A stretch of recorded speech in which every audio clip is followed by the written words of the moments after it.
Okay, we'd like to welcome everybody to the Caribbean Coaching Certification Program. This is Module 2, the Coach as Leader. This is our second module of the 10-module unit.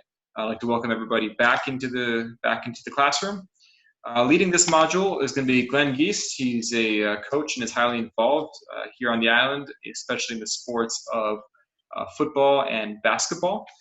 He's been through the Caribbean Coaching Certification Program in November of 2019 and has been part of our training group and helping to educate the up-and-coming coaches on the island and PE and physical education leaders about the fundamentals of coaching. So he's going to take it away from here with the Coach as Leader. If you have any questions during the course, feel free to raise your hand in the boxes, which might be up to the right of your screen. I will see that and moderate the discussion when we get to a good stopping point where we'll take those questions. And from here, I'll hand it over to Coach Guiste and with module number 2. Yeah, good evening, everybody. As Andy has introduced me, my name is Glen Guiste. I've been coaching for the past 20 years. I am presently the national basketball coach, and also a national football coach for the junior national team. Here to present you with module 2 of the Caribbean Coaching Certification Program. This module speaks to the personal side of coaching, and this is one of my favorite modules because it speaks to your relationship with your athletes. And as we go along, as we run through the modules, basically things you must know as a coach, the characteristics of what makes a good coach. All right, you must know how to make your athlete.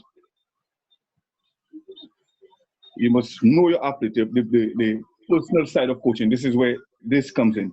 The age and stage of development of the athlete. The programs that you have to run to benefit your athletes, to get the best out of your athletes. Effective goal setting. And this last one here speaks to everything. How do you communicate with your athletes? Yeah, the coach. Here comes the characteristics of a good coach, an effective coach. You must listen, listen and give good advice, positive advice, positive reinforcement. Support your athletes throughout in whatever they're going through, physically, psychologically, and this one is important. You must maintain a good relationship with your athletes so they could come to you, they could relate to you, because most of the time you are more than a coach to those athletes.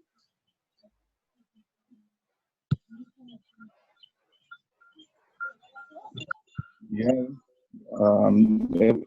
As it speaks to equality, this slide says it's all. It says it all. This implies that everyone in the sport has an equal opportunity to participate, compete, coach, officiate. So we as coaches should insist on equal opportunity for all, with no regard for gender or disability.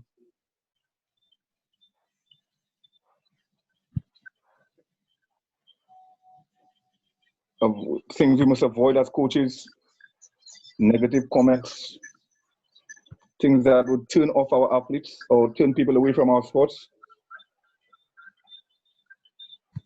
So we need to be aware of those things as coaches. And this slide here speaks to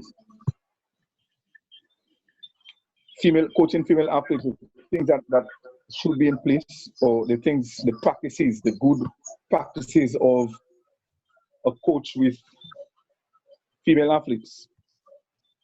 A lot of the things you as coaches probably would have known already, especially coaches with athletes who have to wear less clothing for the particular sport, you know what I mean? So you have to be careful with the body touching. And the bottom one here, I mean, because of the close relationship that you will have with your athletes and the trust that comes between you and your athlete, you must at all times avoid those relationships, those intimate relationships with your athletes, the female athletes. This slide here also, some of you may be coaching athletes with disabilities. So you have to be able to adjust your programs to suit your athletes. Appropriate program goals cannot be developed if coaches do not have good knowledge of the athletes with whom they are working. Exactly. So you have to know your athlete to develop the programs that would best suit your athlete, that would best prepare your athlete for whatever competitions that they are set to go into.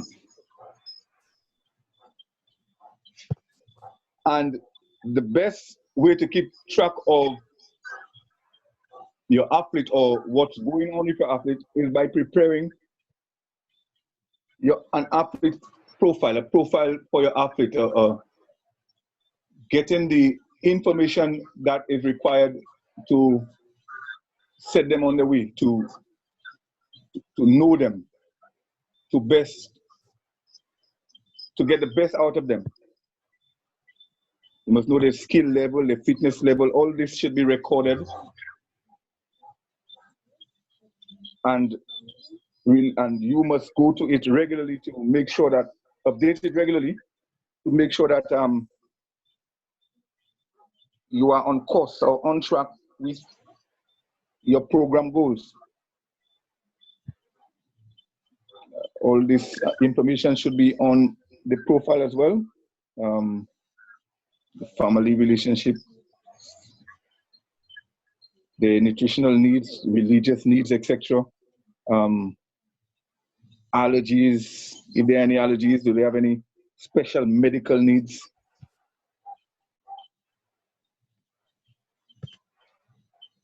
And here is an example of just a skeleton example of what an athlete profile should look like. I mean, as coaches, you should try to make this profile as comprehensive as possible, so you pick up as much information as you can about your athlete, so in case the athlete moves on to another coach, there's enough information to pass on so the coach would know exactly where the athlete is at and what programs to continue along or continue with for the athlete. Hey, Kala? Yes.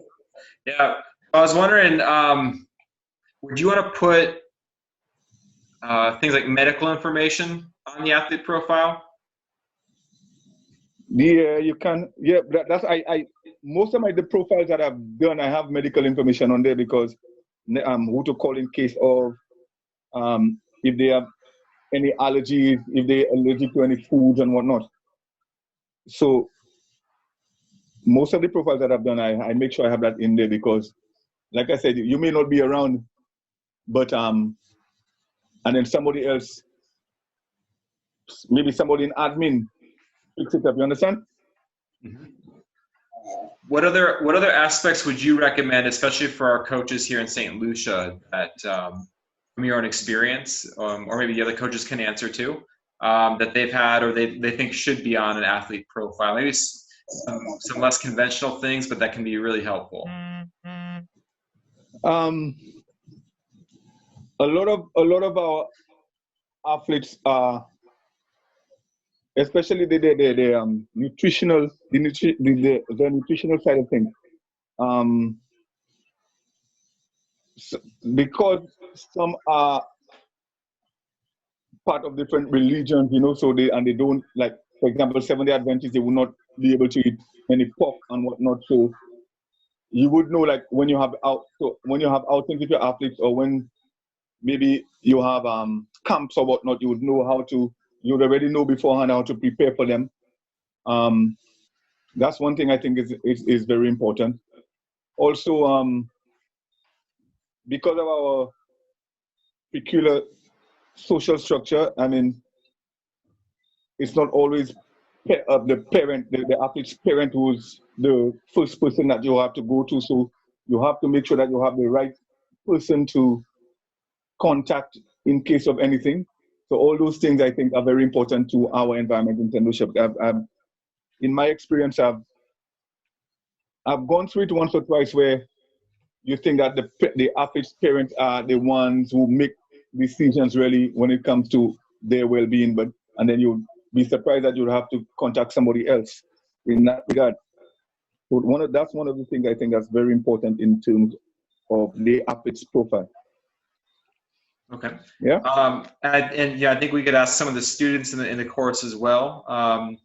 Now, as they go through, this is actually one of the first tasks in the workbook section, which everybody has in a digital copy that they'll be submitting after this module. They'll be submitting it electronically.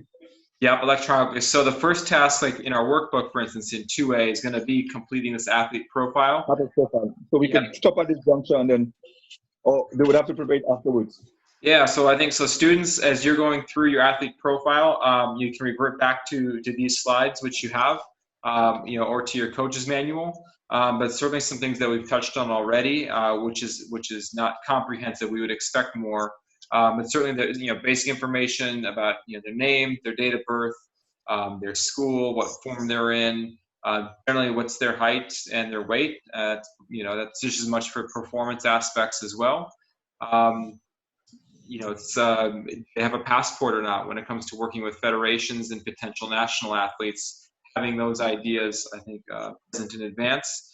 We talked about goals, and I think later in this module we'll actually talk more about goal setting, the different types of goals that we as coaches can work with athletes, which I think Kyle is going to talk about shortly. And so as we go through this module, continue to keep in mind and come back to task 2A in your workbook. And keep taking notes.